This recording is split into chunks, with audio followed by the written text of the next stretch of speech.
I've got a new project called Bound to Go. And I got into this project.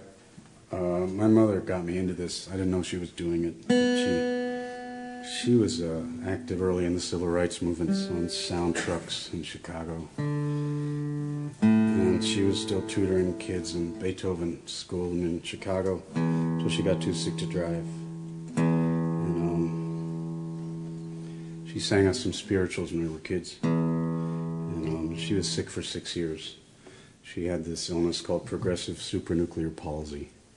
And for her last year, she couldn't talk or walk or anything. And people say stupid things like no quality of life, but my mother was sitting there meditating and figuring things out. But she was too hyper to do before that. And she had she set up quite a pageant for us the week she died, 7 days after she died. The only thing my father had kept going for himself, he was her caregiver, was he'd go to chorus on Monday nights.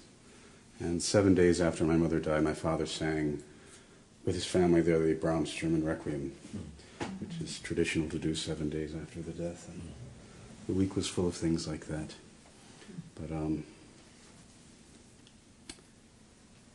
the night she died, I thought she was going to live longer, and my brother and sister had flown in.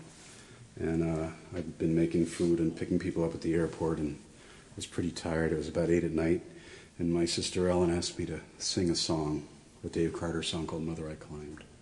Called what? Mother I Climbed, it's called. And I had a shot of whiskey, and I sang this song, and I had a much stronger voice than I expected to have. And I sang for 6 hours. And I sang all my mother's favorite songs of mine. And then I started singing songs that we could all sing, which would be the songs she'd sung to us. I Gave My Love a Cherry and Swing Low. And then I was singing All God's Children Got Shoes.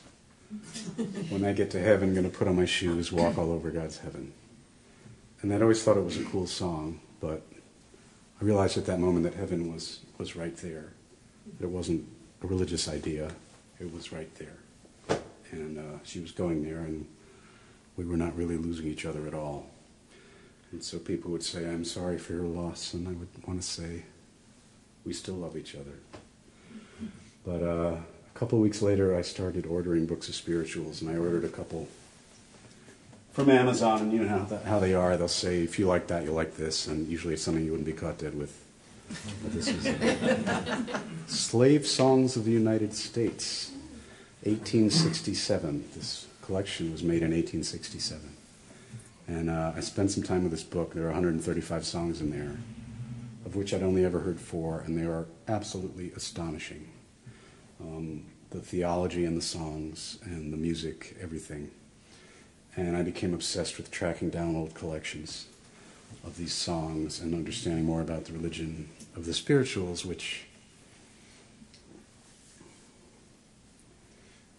is really West African religion with a Christian vocabulary.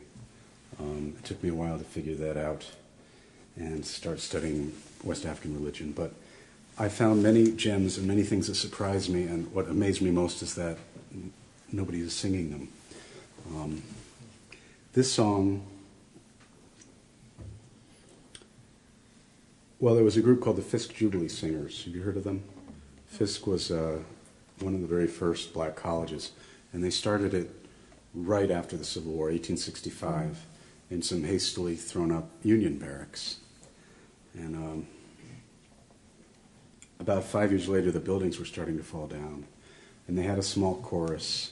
The director's name was George White, and he encouraged this chorus. They'd been singing patriotic songs and standard choral repertoire, but he encouraged them to sing, as their soprano said, Ella Shepherd said, the plantation hymns sacred to our parents.